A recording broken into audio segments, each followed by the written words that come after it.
আচ্ছা, আমি যে স্ক্রিনটা শেয়ার করতেছি এটা দেখো দেখা যায় কিনা তোমাদের? কেউ একজন আমাকে বলো দেখা যায় কিনা?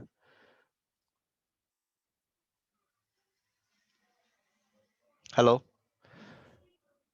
জি স্যার, দেখা যাচ্ছে। লেখাটা একটু আনক্লিয়ার কিনা, লেখাটা কি পড়া যায়? তোমাদের কাছে তো আসলে এটার সিলেবাসটা তোমরা সবাই পাইছো তাই না মোটামুটি?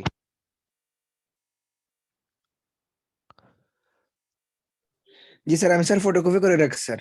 হ্যাঁ, আসলে সবারই ফটোকপি করে রাখা উচিত, যেহেতু এটা অনলাইনে দিচ্ছে। সেটা আমরা যদি প্রিন্ট আউট করে রেখে দিই তাহলে সেটা আমাদের জন্য সুবিধা হবে। আসলে বিশেষ নতুন করে কিছু বলার নাই সিলেবাস নিয়ে, বাট যেটা ইম্পর্টেন্ট বিষয় সেটা নিয়ে একটু আসলে আলোচনা করার জন্য আমি তোমাদের বলছি। মোটামুটি যারা আসো কয়েক ৬-৭ জন, বাকি এই তোমাদের সেকেন্ড ইয়ারের অবস্থা আসলেই খুবই, অনেকেই দেখা গেছে অনেক লেজি হয়ে গেছে, ক্লাস টাস করতে আর এত বেশি অ্যাক্টিভ না, এরকমই না অবস্থা। বেশি হলে ৬-৭ জনই থাকে ক্লাসে, লেজিনেস চলে আসছে অনেকের মধ্যেই। আচ্ছা, একটু আমি যে জিনিসটা কথা বলতে চাচ্ছিলাম সেটা হলো, ফার্স্ট পেপারে যে ৭ জন আছে তারা তো শুনতে পারতেছো আমাকে? হ্যালো? জি স্যার, শোনা যাচ্ছে স্যার।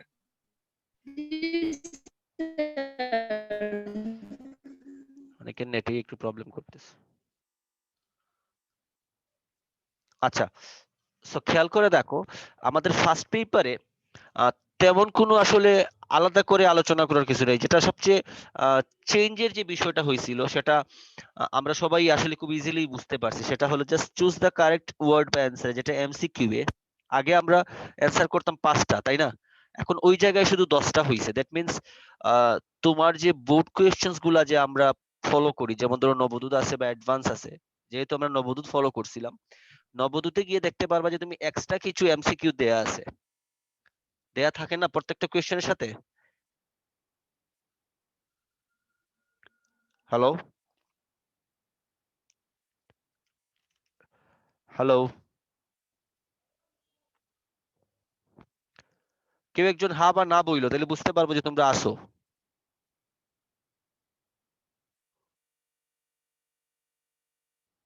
আমার কথা কি শোনা যায় না রে? হ্যালো? জি স্যার। হুম, অর্থাৎ যেটা চেঞ্জ যে জায়গায় হয়েছে দেখো, শুধুমাত্র আমি এমসিকিউ আগে ফার্স্ট পেপারে 5টা অ্যান্সার করতে হইতো, আমাকে এখন এই জায়গায় 10টা অ্যান্সার করতে হবে। সো প্রত্যেকটার জন্য 1 মার্কস আগের মতোই থাকতেছে। কোয়েশ্চেনে গিয়ে একটু চেঞ্জ হয়েছে, যেটা হলো জাস্ট আগে ছিল কোয়েশ্চেনে 2 মার্কস, এখন 3 মার্কস করে। এখন বিষয়টা হলো, যখন তারা একটু মার্কসটা বাড়ায় দিবে তখন তোমাকে কিন্তু একটু ইলাবোরেট বেশিই করতে হবে। আগে যে জায়গায় মনে করে আমি অ্যান্সারটা একটু শর্টে করছি, এই জায়গায় অ্যান্সারটাকে একটু ইলাবোরেট করতে হবে যাতে এই মার্কসটা আমি কভার করতে পারি। যেহেতু 2 এর জায়গায় 3 দিতেছে আমাকে, সো একটু আমাকে ইলাবোরেট হয়তো করেই লিখতে হইতে পারে অ্যান্সার গুলা। যেমন আগে আমি একটু শর্ট ওয়েতে লিখে ফেলছি, এখন এটাতে একটা লাইন এক্সট্রা অ্যাড করব, যেহেতু আমার মার্কসটা তারা বাড়াইতেছে, 2 এর জায়গায় 3 করতেছে। বুঝা যাচ্ছে কথাটা? স্যার, আমাদের কি ফার্স্ট পেপার সেকেন্ড পেপার আলাদা আলাদা পরীক্ষা হবে নাকি একসাথে? আলাদাই হবে, আলাদাই হবে। আমি আমি হ্যালো? জি স্যার, টোটাল 100 মার্কের হবে নাকি দুইটা 200 করে হবে? 200 মার্কসেরই হবে, 200 মার্কসের আলাদা পরীক্ষা হবে। ফার্স্ট পেপার একটা, সেকেন্ড পেপার একটা। এটা পুরো এইচএসসি পরীক্ষার কথা বলতেছি। জি স্যার, বুঝতে পারছি। সো কোয়েশ্চেনের ক্ষেত্রে তোমাকে একটু ইলাবোরেট করতে হইতে পারে, কারণ আগে যেহেতু আমি 2 মার্কসের জন্য অ্যান্সার করতাম, এখন আমাকে একটু ইলাবোরেট করে, অর্থাৎ আগে যে জায়গায় একটা সেন্টেন্স কম লিখলে হইতো, এখন ওই জায়গায় আমি একটা এক্সট্রা সেন্টেন্স এড করে দিব। এটা আমরা কোয়েশ্চেন ওয়াইজই পেয়ে যাবো যে কিভাবে এড করতে হবে। যেমন ধরো তো কিছু কিছু কোয়েশ্চেন্স আছে ইলাবোরেট করতে হয়, বলে যে রাইট 2 or 3 সেন্টেন্সেস। তো এই ধরনের ক্ষেত্রে 2 or 3 সেন্টেন্সেস এর ক্ষেত্রে তুমি হয়তো এটাকে 4 সেন্টেন্সেসে লিখতে পারো, কারণ যেহেতু তোমার তারা মার্কসটা বাড়ায় দিতেছে। তো যেহেতু এটা একটা রাইটিং অংশ, সো তুমি একটা বা দুইটা লাইন বাড়াইতে পারো যেহেতু মার্কসটা বাড়তেছে। But close test with clues আর উইদাউট ক্লুজ এর ক্ষেত্রে খেয়াল করো, আগে উইথ ক্লুজে আমরা 5 মার্কস পাইতাম, এখন পাইতেছি 10 মার্কস। সো এটা আমার কোনো কাজ না, এটাতে তারাই জাজ করবে, কারণ এক্সাম যেরকম আগে দিছিলাম এরকমই দিব, এই জায়গায় আমাকে এক্সট্রা কিছু করতে হবে না। আর উইদাউট ক্লুজে আগে 10 ছিল, এখনো 10ই আছে, তাই না? সো উইথ ক্লুজে গিয়ে আমাকে আলাদা করে কোনো কিছুর জন্য প্যানিক হইতে হবে না, এটা তারাই সিস্টেম করে মার্কসটা দিয়ে দিবে। সো যদি 10টা অপশন থাকে 10টাই অ্যান্সার করতে হবে, 10টার জন্য 10 মার্কস তারা দিয়ে দিবে। এই জায়গায় আমাকে আলাদা করে ইলাবোরেট কিছু করার দরকার নাই। বুঝা গেছে কথাটা? জি স্যার। আচ্ছা, রিঅ্যারেঞ্জিং ও আমাদের আলাদা কিছু করার নেই। আগে মনে মোস্ট প্রবলি রিঅ্যারেঞ্জিং 8 ছিল তোমাদের, জি স্যার 8 ছিল স্যার আগে। এখন 10 হবে। তো 10টা সেন্টেন্স দেয়া থাকবে, ঠিক আছে? প্রত্যেকটা সেন্টেন্সের জন্য তুমি আলাদা করে মার্কস পাইতেছো। সো রিঅ্যারেঞ্জিং এর ক্ষেত্রেও তোমার আলাদা করে কিছু করার দরকার নেই। আসো রাইটিং পার্টে ফার্স্ট পেপারে দেখো আমরা আগে যেটা করতাম সেটা হলো রাইটিং প্যারাগ্রাফে আমাদের মার্কস ছিল 10, এখন কিন্তু করছে 15। সো তোমার প্যারাগ্রাফ গুলা শিখতে হবে কিন্তু ওই কম্পোজিশনকে বেস করেই, যাতে তুমি বেশি করে লিখতে পারো একটু। কারণ আমাদেরকে যেহেতু কম্পোজিশনটা বাদ দিছে, কম্পোজিশনে আমাদেরকে কত ওয়ার্ড লিখতে হইতো? 250 ওয়ার্ডস, 250 ওয়ার্ডস। আর প্যারাগ্রাফে আমরা লিখতাম 150 ওয়ার্ডস। সো এখন কিন্তু তারা একটা তোমাকে একটা মেজারমেন্ট করে দিছে যে তুমি প্যারাগ্রাফ গুলা মোটামুটি 200 ওয়ার্ডসে লিখতে হবে। সো তোমাকে কম্পোজিশন গুলা পড়লে কি হবে, কম্পোজিশন থেকে কিছু জিনিস তুমি অ্যাড করতে পারো তোমার প্যারাগ্রাফের সাথে। অর্থাৎ মনে করো একটা প্যারাগ্রাফ দিছে যে সেটা হলো ধরো ভ্যালু অফ টাইম, মনে করো এরকম প্যারাগ্রাফটা আছে, তখন তুমি কম্পোজিশনটা পড়তে পারো। সো কম্পোজিশনটা পড়লে কি হবে, 250 ওয়ার্ড থেকে তুমি অনেক জায়গায় মিনিমাইজ করে সেটাকে 200 ওয়ার্ড বা 220 ওয়ার্ডে রাখতে পারো। বাট প্যারাগ্রাফটা শিখলে কি হবে, এটা থেকে আর ওয়ার্ড গুলো এক্সটেন্ড করতে পারতেছো না। সো আমরা যেটা করব সেটা হলো আমরা তোমার ওই যে কম্পোজিশন বেস করে আমরা পড়াশোনাটা করব, কম্পোজিশন বেস করে আমরা প্যারাগ্রাফ গুলো পড়বো এবং সেটার পরে অ্যান্সার দেওয়ার চেষ্টা করব। দ্যাট মিন্স ইজি ওয়ে এটা, যেহেতু আমাকে 10 এর জায়গায় 15 দিতেছে, আমাকে লেখাটা একটু বাড়াইতে হবে। স্যার তাহলে স্যার আমরা তো স্যার এতদিন স্যার এই যে প্যারাগ্রাফ শিখছি স্যার ওইটা চলবে না স্যার? হ্যাঁ, যেটা শিখছো এটা তো চলবেই। তারপরেও বলতেছি যে তোমরা এক্সট্রা কিছু, যেমন ধরো কম্পোজিশন গুলা যে পড়া হয়েছিল, কম্পোজিশন গুলা থেকে একটু অ্যাড করতে হবে। জাস্ট রাইটিং পার্টে তোমাদের একটু কাজ করতেই হবে, যেহেতু সে মার্কস বাড়াইতেছে। আমি now I can take help from internet also. তুমি ইন্টারনেটে দেখো বিভিন্ন জিনিস নিয়ে তারা লেখা দে, যেমন তুমি প্যারাগ্রাফ দিয়ে সার্চ করো গুগলে, একটা অ্যাপ্লিকেশন দিয়ে সার্চ করো, প্রত্যেকটা জিনিস আসে। So, ওই জায়গা থেকে একটু নিজেদেরকে এফোর্ট দিতে হবে, যেহেতু রাইটিং পার্টে তারা মার্কসটা একটু বাড়াইছে, তোমাকে কিন্তু একটু এফোর্ট দিতে হবে। আর সবচেয়ে ভালো জিনিসটা যেটা হলো দেখো, তোমার অনলাইন ক্লাসের মাধ্যমে কিন্তু এই পরীক্ষাটা হবে না। যদি ম্যানুয়াল ক্লাস না হয় তাহলে পরীক্ষা হওয়ার কোনো সুযোগ নাই। সো তোমাকে এটা নিয়ে এত বেশি প্যানিক হওয়ার দরকার নেই।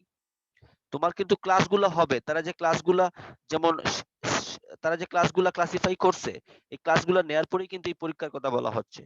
সো ম্যানুয়াল ক্লাস না হইলে পরীক্ষা হওয়ার সুযোগটা খুবই কম। Have you understood what I mean to say? আমি কি বলছি বুঝা গেছে কিনা? জি জি স্যার স্যার। বুঝা গেছে। মানে তোমার এই জিনিসটা হলো ম্যানুয়াল ক্লাসের পরেই কিন্তু।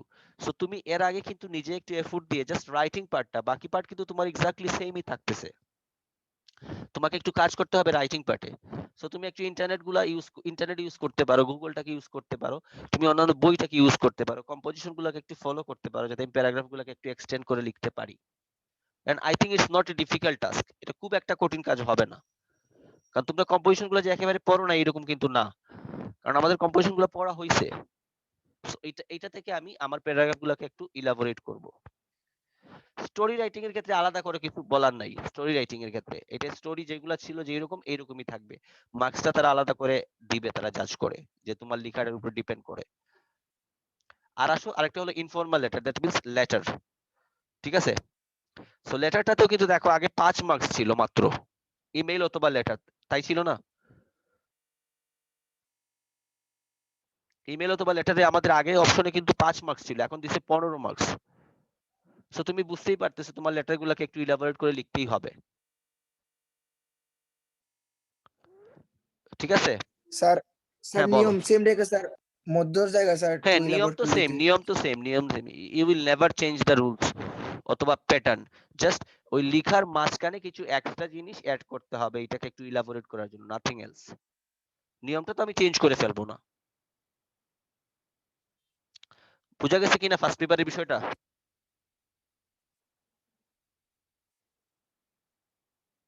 কারো কোনো কোয়েশ্চেন আছে ফার্স্ট পেপার নিয়ে?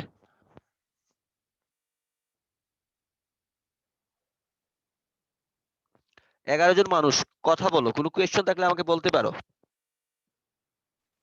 না স্যার। ক্লিয়ার সবার? হ্যাঁ, বাট জি স্যার।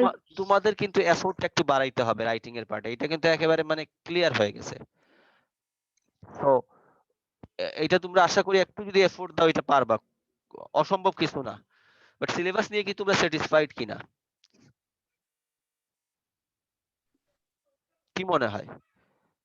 স্যার আমাদের কেমিস্ট্রি ছাড়া বাকিগুলা মোটামুটি হয়েছে। কেমিস্ট্রি কি বেশি টাফ করে ফেলছে?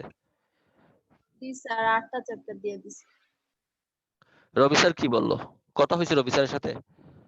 না স্যার ক্লাস হয় না। ক্লাস হয় নাই? হ্যাঁ, আমিও শুনছি কেমিস্ট্রি নিয়ে অনেক অনেক স্টুডেন্টই কমপ্লেন করছে আসলে। জি স্যার। এটা নাকি ওই যে একটা নাকি খুব শুনছি স্যার ডিফিকাল্ট। হ্যাঁ, কেমিস্ট্রি নিয়ে স্যার মডিফাই চলতেছে স্যার। এগুলো বাদ দিছে, ওগুলো স্টুডেন্টরা এমনিতেই পড়ে না। বুঝছি, এটাই একটা প্রবলেম আসলে। সমস্যা নেই, কি করবা দেখো, মানে তোমরা পড়ে গেছো মানে কি বলবো, একটা মানে দুদুল্যমান অবস্থার মধ্যে, মানে তোমাদের কি হবে কি না অনলি গড নোজ, যে আদৌ পরীক্ষা তারা নিবে কি না, পরীক্ষা হবে, হলে অবশ্যই ক্লাস হবে, ক্লাস না হয়ে কোনো পরীক্ষাই হবে না, এটা একেবারে মোর দেন 100% কনফার্ম, যে আগে ক্লাসগুলো না হলে কেউ পরীক্ষা নিবে না।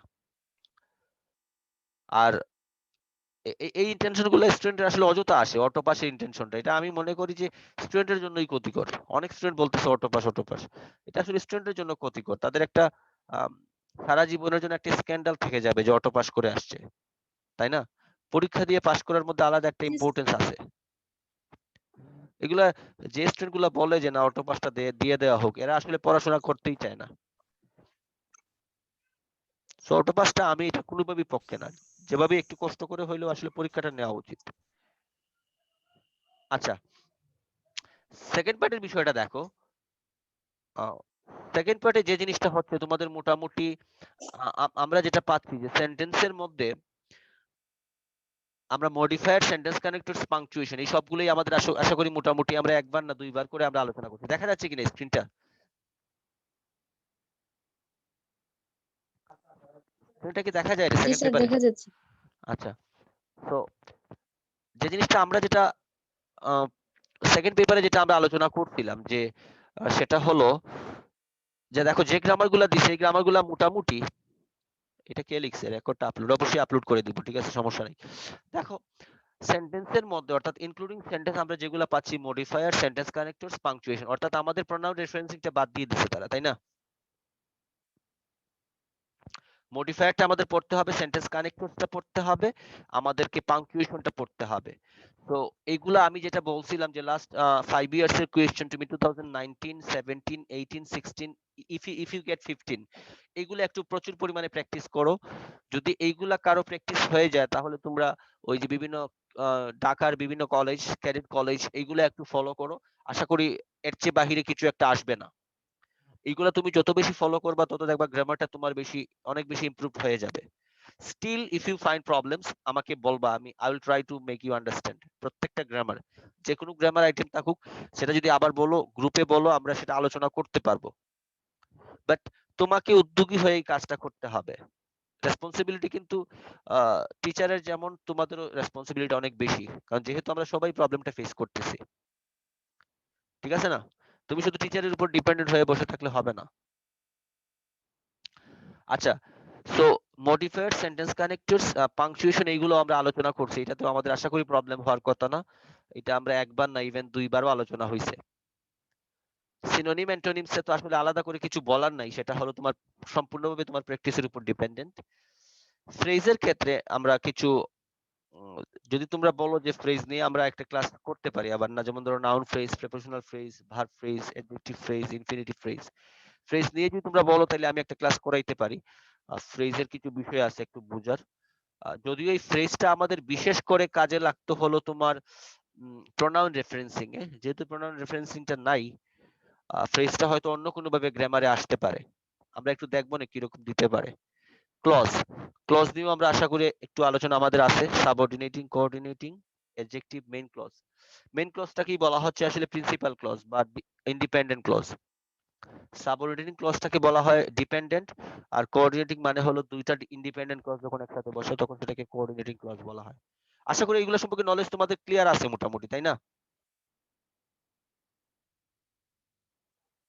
হ্যালো? জি স্যার। কি রে বাকিটা কি? মোটামুটি তো এগুলা তো আসলে প্রবলেম নাই কারোরই, এগুলা কারণ অনেকবার আমরা বলছি। ওকে, আরেকটা জিনিস হইলো সেটা ইউজ অফ নাউন্স, যেগুলো কাউন্টেবল আনকাউন্টেবল এটাও বিষয় না। প্রেপোজিশনটা থাকবে।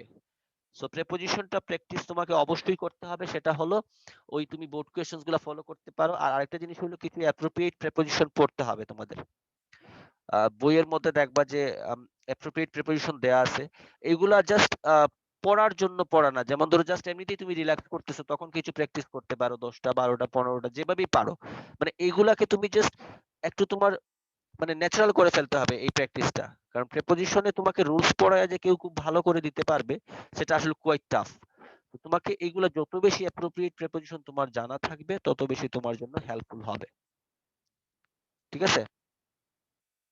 এরপরে যেটা দেখো আছে সেটা হলো ওই সাবজেক্ট ভার্ব এগ্রিমেন্টের মধ্যে, অর্থাৎ রাইট ফর্ম অফ ভার্বস আমরা পড়বো, বা সেটা আমরা অলরেডি পড়ে ফেলছি।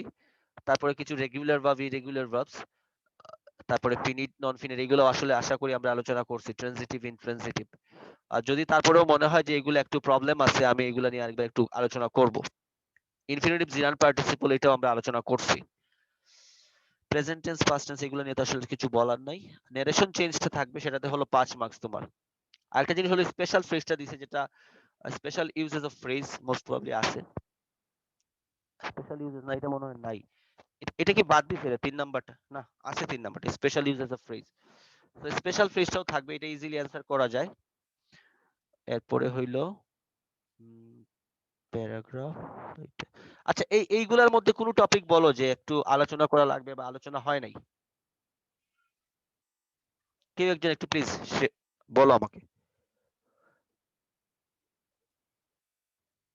মানে এই গ্রামার গুলার মধ্যে কোন গ্রামারটা মনে হয় যে আমাদের আরেকটু আলোচনা করা উচিত?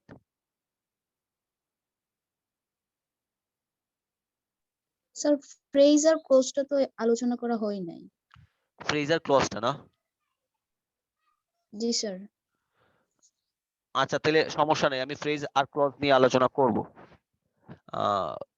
ফ্রেজের বিষয়টা আর ক্লজের বিষয়টা একটু আলোচনা করব আমরা, সমস্যা নেই। ফ্রেজ আর ক্লজের মধ্যে আসলে বেসিক যে ডিফারেন্সটা হইলো দেখো, ফ্রেজটা হলো কম্বিনেশন অফ ওয়ার্ডস, অর্থাৎ একটা বা দুইটা ওয়ার্ড দিয়ে একটা ফ্রেজ হয়ে যায়। অর্থাৎ দুইটা ওয়ার্ড একসাথে বসে যখন হয়, যেমন ইন ফ্রন্ট অফ, এই যে সামনে বুঝাচ্ছে, ইন ফ্রন্ট অফ, দুইটা বা তিনটা ওয়ার্ড মিলে যে একটা ওয়ার্ডকে মানে নির্দেশ করতেছে, এটা আসলে ফ্রেজ। আর ক্লজের ক্ষেত্রে যেটা হয়, একটা বড় সেন্টেন্সের একটা অংশ, like I went to market and bought two shirts, অর্থাৎ এই I went to market and bought two shirts দুইটা আলাদা আলাদা ক্লজ। অর্থাৎ সেন্টেন্সের একটা পার্ট হলো ক্লজ, আর ফ্রেজটা কিন্তু কখনো সেন্টেন্স না, এটা just combination of words. So এটার একটা আলোচনা আমি করব, ফ্রেজ আর ক্লজ নিয়ে আমি একটা ক্লাস করাবো হোপফুলি। আর কোনো কিছু?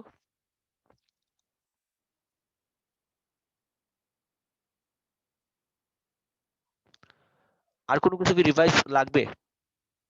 খুললে তো ম্যানুয়ালি খুললে তো আমরা আরো প্র্যাকটিস করবো, এটা নিয়ে কোনো প্রবলেম হবেই না।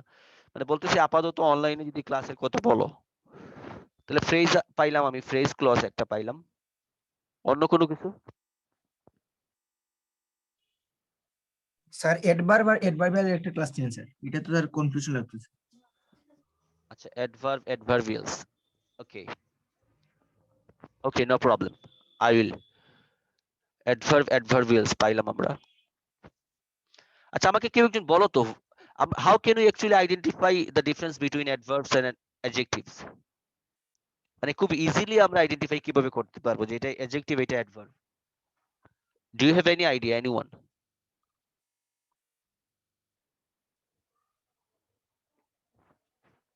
মানে একেবারে ইজি ওয়ে এই দুইটার মধ্যে ডিফারেন্সটা বের করার।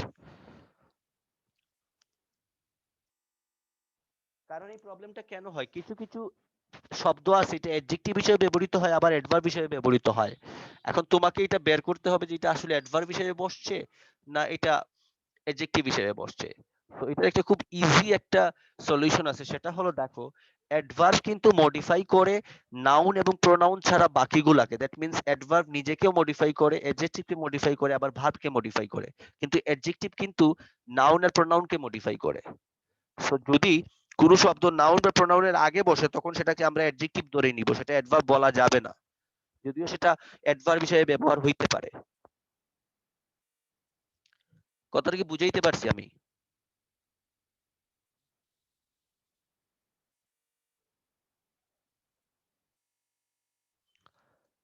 আমার কথাটা কি বোঝা গেছে রে? স্যার আরেকবার একটু বলবেন। অ্যাডভার্বস এর মেইন কাজটা হলো, দেখো অ্যাডভার্ব মডিফাই করে হলো অ্যাডজেক্টিভ, ভার্ব, ইভেন অ্যাডভার্ব কেও সে নিজে মডিফাই করতে পারে, কিন্তু সে নাউন বা প্রোনাউনকে মডিফাই করে না। বাট অ্যাডজেক্টিভের কাজটা হলো সে নাউন বা প্রোনাউনকে মডিফাই করে, অর্থাৎ তখনই আমরা অ্যাডজেক্টিভ এটাকে ধরে নিব যদি তারপরে নাউন অথবা প্রোনাউন থাকে। কারণ অ্যাডভার্বের পরে নাউন বা প্রোনাউন থাকবে না, অ্যাডভার্বের পরে হয়তো বা ভার্ব থাকবে, না হলে অ্যাডজেক্টিভ থাকবে, না হলে নিজে অ্যাডভার্বই থাকবে। অর্থাৎ বেসিক ডিফারেন্সটা হলো অ্যাডভার্ব মডিফাই করে হলো ভার্ব, অ্যাডভার্ব এবং অ্যাডজেক্টিভকে, আর অ্যাডজেক্টিভ মডিফাই করে শুধু নাউন বা প্রোনাউনকে।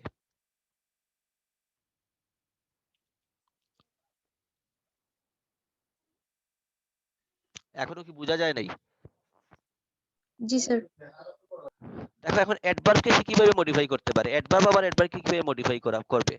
যেমন ধরো খেয়াল করে দেখো, he sang the song very sweetly. খেয়াল করে দেখো এই সুইটলিটা হলো কিন্তু অ্যাডভার্ব, তাই না?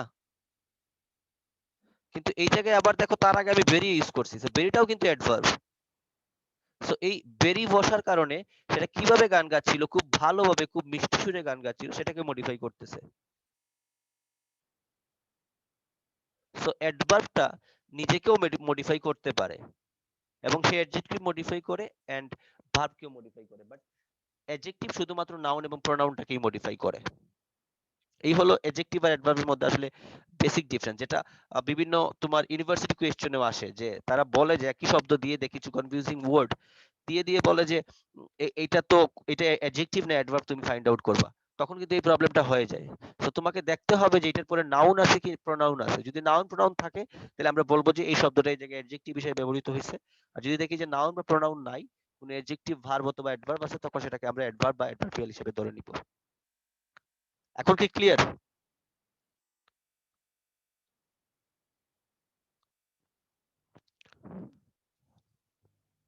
বুঝা গেছে সবার অ্যাডভার্ব আর জি অ্যাডজেক্টিভের স্যার। মধ্যে মেইন ডিফারেন্সটা? ওকে, সো নো প্রবলেম। আমি নেক্সট ক্লাসে আমরা ফ্রেজ নিয়ে একটা আলোচনা করব, টোটাল ক্লাস আমি ফ্রেজ নিয়ে একটা আলোচনা করব। আর আর যে জিনিসটা আমি বলতে চাচ্ছি সেটা হলো এই জায়গায়, সো রাইটিং এর ক্ষেত্রে আমাদেরকে যেটা করতে হবে, gap filling activities without clues, অর্থাৎ প্রথমটা হলো প্রেপোজিশনের 14টা থাকবে, আমরা মার্কস পাবো 7, অর্থাৎ প্রত্যেকটার জন্য 0.5। সেম উইথ ক্লুজটা, উইথ ক্লুজের মধ্যে ওই যে স্পেশাল ফ্রেজ যেটা আমরা পড়ছিলাম, ঠিক আছে? উইথ ক্লুজটা হবে স্পেশাল ফ্রেজেরটা, এটা অনেকটা ইজি, এটা আমরা আশা করি সবাই এটার মধ্যে ফুল মার্কস পাওয়ার কথা। স্পেশাল ফ্রেজ নিয়ে কারোরই কোনো ডাউট থাকার কথা না, এটা খুব ইজিলি আমরা ইলাবোরেট করছি এবং এটা অনেকটা ইজিও গ্রামারের আইটেমের মধ্যে। 3 নাম্বার হলো কমপ্লিটিং সেন্টেন্সেস, এই যে এই জায়গার মধ্যে ক্লজেস হইতে পারে, ফ্রেজেস সহ থাকতে পারে, 7টা থাকবে, 7 মার্কস তোমার থাকবে।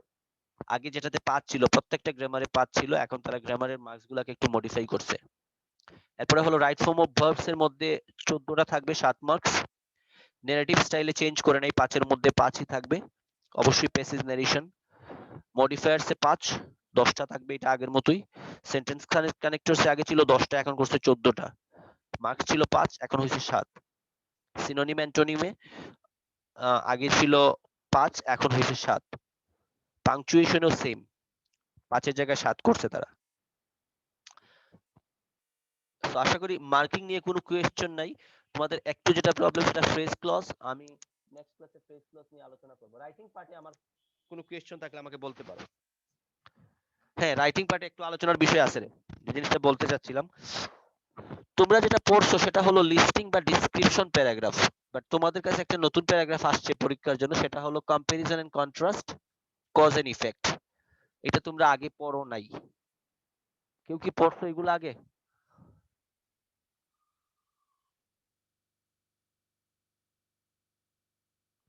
আমি আমি একটু এটা একটু ক্লিয়ার করে দিই যে স্যার এটা রিপোর্ট রাইটিং না?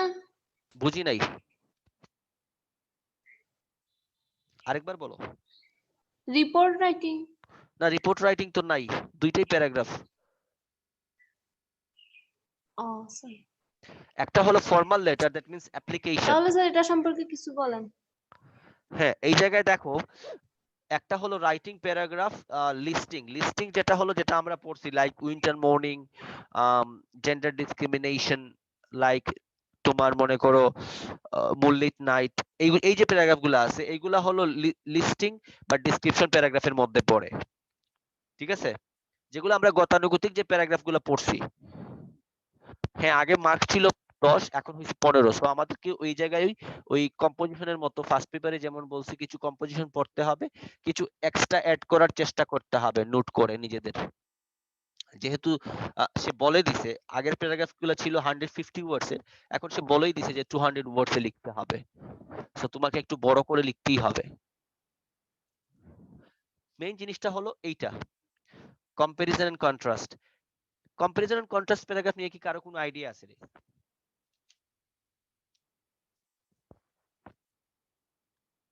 অথবা cause and effect?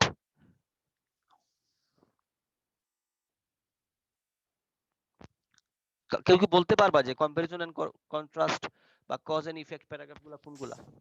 Sir smoking is a dangerous effect, ওইটাও তো মনে হয় কজ এন্ড ইফেক্ট। হ্যাঁ, লাইক হ্যাঁ ঠিক আছে, স্মোকিং, তারপরে traffic jam, like air pollution, এইগুলার কারণে কি কি কারণে এগুলা হয় এবং এগুলার ইফেক্টটা কি পড়ে, এই ধরনের প্যারাগ্রাফ গুলাকে বলা হচ্ছে cause and effect paragraph. Like food adulteration, deforestation, dowry system, এইগুলা। ঠিক আছে। আর কম্পারিজন এন্ড কন্ট্রাস্ট হইলো যেমন ধরো, ওই যে আমরা বলি না, নিউক্লিয়ার ফ্যামিলি, এক্সটেন্ডেড ফ্যামিলি, অর্থাৎ বড় পরিবার, ছোট পরিবার, সিটি লাইফ, টাউন লাইফ। এরপরে মানে স্যার তুলনার মতো হ্যাঁ, নাকি স্যার? তুলনার মতো করে, like physical beauty, inner beauty, like childhood, adulthood, এইগুলো আর কি। অথবা হইতে পারে ডেমোক্রেসি, ডিক্টেটরশিপ, অর্থাৎ দুইটা জিনিসের মধ্যে কম্পেয়ার করে যে প্যারাগ্রাফ গুলো, কম্পেয়ার বা কন্ট্রাস্ট, এগুলোকে কম্পারিজন এন্ড কন্ট্রাস্ট প্যারাগ্রাফ বলা হচ্ছে। সো এই জিনিসটা তোমাদের একটু পড়তে হবে, কারণ এগুলো তোমরা পড়ো নাই আগে। এটা নিয়ে আমিও একটু টেন্সড, কোয়েশ্চেনটা দেখে, যেহেতু এটা সিলেবাসেই ছিল না, এটা তারা আবার অ্যাড করলো। এরকম তো আগে আসতো না, এই যে কম্পারিজন এন্ড কন্ট্রাস্ট গুলা। সো এই জায়গাটায় তোমাদের একটু কাজ করতে হবে, একটু পড়াশোনা করতে হবে। একটা কথা আছে না যে what is lotted can not be blotted. যেটা তোমার উপরে পড়ে যাবে সেটা তোমাকে মানতেই হবে। তুমি এক্সকিউজ দেখাইলে হবে না যে আমি মানবো না, মানি না, এরকম বলে লাভ নাই। তোমার উপরে যেটা ইম্পোজ করা হয়েছে, তোমাকে সেটা পারফর্ম করতে হবে। মানে এটাই হলো সহজ, ইজি সলিউশন। তুমি যদি চাও তুমি এটা প্রোটেস্ট করতে পারো, বাট মনে হয় না প্রোটেস্ট করার প্রয়োজনীয়তা আছে, আমরা একটু যদি নিজেরা একটু পড়াশোনা করে ফেলি। আইডিয়াটা কি clear, comparison, contrast, cause effect নিয়ে?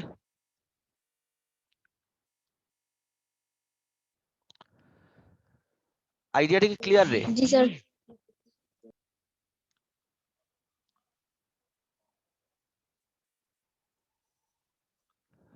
Any question?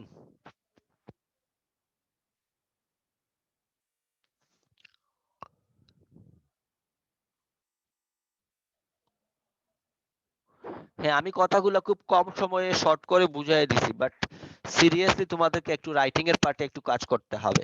এটাই হলো রিয়ালিটি।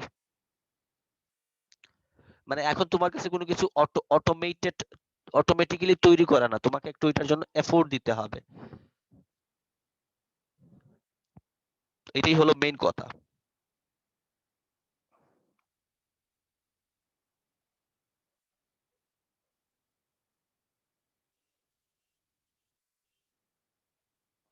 সো নীরবতা মানে কি, কোনো কোয়েশ্চেন নাই? না স্যার। So you have question, what is your question? Ask me, বলো কি কোয়েশ্চেন তোমার?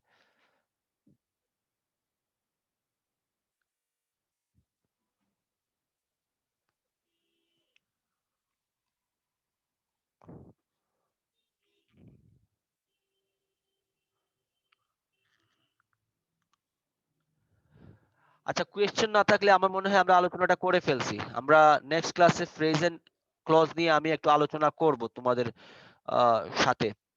নেক্সট ক্লাস হলো আগামী সোমবারে। আমি একটু ডিটেইলস ফ্রেজ এন্ড ক্লজ নিয়ে, যাতে তোমরা ক্লিয়ারলি বুঝতে পারো যে ফ্রেজ এবং ক্লজ গুলা আহ, আমাদের গ্রামারের ক্ষেত্রে কতটুকু ইম্পর্টেন্ট এবং কিভাবে সেটা আমরা গ্রাস্প করতে পারি, বুঝতে পারি, সেটা নিয়ে আমরা একটু আলোচনা করব।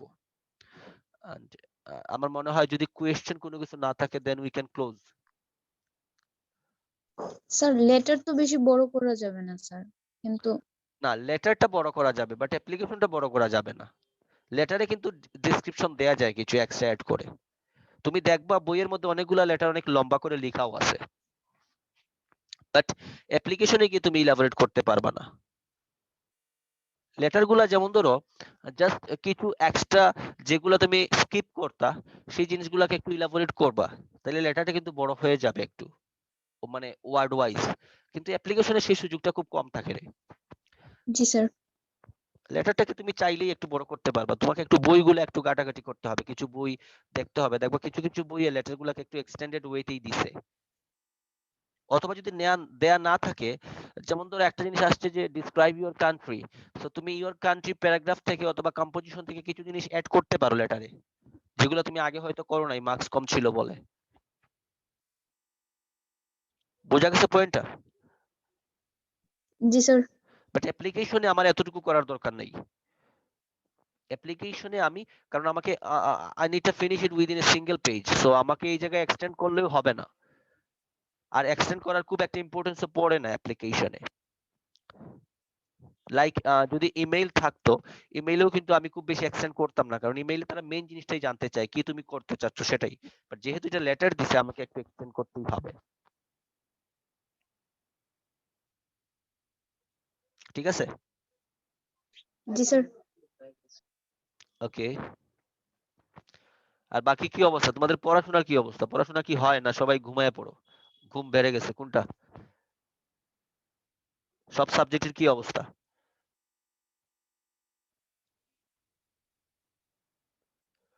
প্রিপারেশন গুলো চলতেছে কিনা?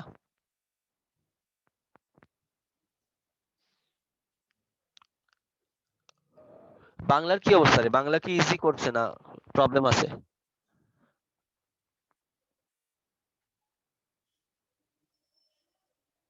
ইজি করছে স্যার। তাহলে শুধু প্রবলেমটা হলো কেমিস্ট্রি নিয়ে, তাই তো? তবে স্যার বাংলা স্যার সবার স্যার দুইটা চ্যাপ্টার না রেখে স্যার একটা রাখতো স্যার, অনেক বড় বড় স্যার এগুলা। বুঝছি। আবার অনেকেই হ্যাঁ দেখলাম স্যার, বললো সবার ছোট করে নাই। ম্যাথসটাও নাকি অনেকের কাছে নাকি অনেক ইজি করছে শুনলাম। জি স্যার, ম্যাথ ইজি আছে স্যার। দ্যাট মিন্স প্রবলেমটা কেমিস্ট্রিতেই, তাই তো?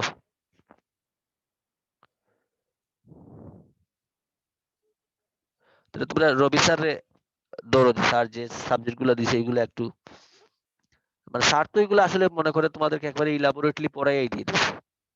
পড়ানো হয়েছে তো, যেগুলো দিছে না এগুলো পড়ানোর বাইরে আসছে।